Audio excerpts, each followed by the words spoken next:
Yo, I want to talk about just a simple topic, nothing really too heavy. Hood dynamics. How the presence of a gorilla or a big dog can benefit you in the hood. See, I'm the little brother of a 40-year-old, and maybe I think my sister's 43. So there's an age difference between they and I. I'm 32. So the generation, their friends made up the generation that came before me, the '90s generation, whatever generation. And I had the fortune of actually I was fortunate enough to hang out with some of them when I became of age, when I became an adult. So there was probably like 8, 9, 10 year difference, and I hung out with a few of them. My people in my sister and brother's generation. They knew me because they knew them. So they were aware of me since I was young in a lot of cases. Some cases they just are simply aware that I'm their sibling. So I was always able to have gorillas, silverbacks, big dogs, and different hoods all scattered throughout the city, man. And what would happen is they would always try to embrace me and walk me through the hood first. Like I remember my boy, I'm gonna call him Dub. Dub, man, this dude, he had all gold teeth, dreadlocks. Dub, um, and he came from his family was a hood institution. His entire family lived in this particular neighborhood for generations, and you know how it is in the hood dynamics.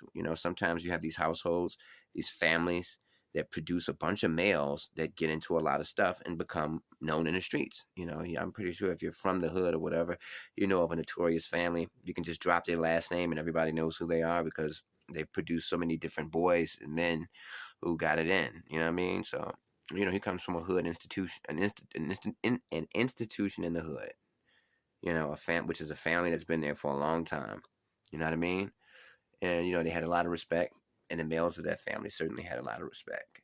So Dub embraced me, and he would, we walk, and it was a house, but it was really close to the projects. There was literally just an alley separating the projects from the house. So we would kick it over there with them. We would intermingle.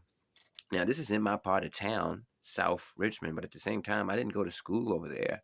This is like the bottom of this is like south of South Side. I'm from north of South Side, so I'm in a different area. I didn't go to middle. I didn't go to any schools with these people. I don't know any of these people. I only know a few of them from some summer programs. So I'm not familiar with the people in this part of town. So but being with Dub made me cool. I was straight. And then eventually it got to a point where I was good over there by myself. And then when his brother Monty came home, I mean, Monty, like I said, he was the guy I made the story about when I was friends with a kingpin for 6 months, and I watched him run it up. And his first day home, he walked up to me and he had some either Sesame's chicken or General Toasto chicken. No rice, no fork, just eating it with his fingers, bald head, all gold teeth, and the golds are like a vibrant dark gold. And cock diesel. And he's like, yo, you could take me to the store. And he's like, yeah, man. Yeah, my brother Doug, he been telling me about you, yeah, man.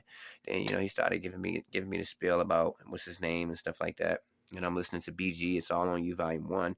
And he was like, yeah, when I was on the street, when I was on the streets, this is what I was listening to. You know what I mean? Back in the days, man. He stayed locked up a lot, stayed locked up a lot. He had just done 10 years in the feds, man.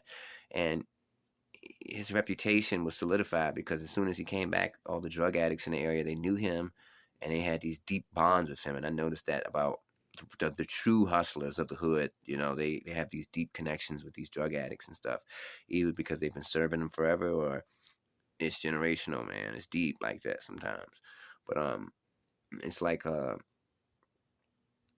yeah, Monty, when he came back, they all were just so excited to buy drugs from him, and he got rich real quick. In a matter of 6 months, he had two Mercedes Benzes. He bought two homes in the same hood. So, these houses maybe 20,000, 30,000 a piece or something like that. 50 maybe. You know what I mean? He bought two and turned them into trap houses. But he was cool. And like I said, the best memory that I have with him is the first day he asked me for the ride and riding with him. And we're like, we're in the hood. So every corner is like 20 people, 10 people, people walking to the store, people in the middle of the street. And the hood is just crazy like that. And nobody actually feels like they should get out the way. People will intentionally get in your way more or just stay where they're at if you even attempt to tell them to move. So, the hood is very busy, it's very congested. So he's like, you know. And plus, we're riding through, and we're close to the people, so they can really see very well in the car. You know what I mean? So he's like, "Yo, they looking at you," and I'm like, "Why?" And he's like, "They probably think you the plug." And I said, "Oh shit." I said, "Oh," and he said, "Yeah, because they know I'm the plug." So, and they probably think you like my plug. And I say, "Damn." And he started laughing and stuff like that. And we connected over the music. Like I said, that BGCD. I think he was really surprised that I knew anything about it because I'm, you know, that's from his generation. But that connected us. I knew his brother Dub. And like I said, when people started witnessing us riding around together and walking around together, Monty and Dub, you know, especially with Monty, the respect level went through the roof. I mean, people started respecting me who I didn't even know because, like I said, I didn't go to school with these people in this area. But whenever I encountered anybody that I ever met through Monty and Dub, they're very cool and hospitable to me because they know I'm connected to them. Now, that's the dynamics in the hood. You know what I mean? That's hood politics, man. That's like, you know, that's just the way it is. It's crazy, man. Like I said, you can get one big silverback, one gorilla, one big dog, you know, and you be next to him, get close to him, and people will salute you. You know, I mean, not everybody, of course, but I'm just saying for the most part, if that person is loved in their hood and you're with them, you're gonna get that respect too.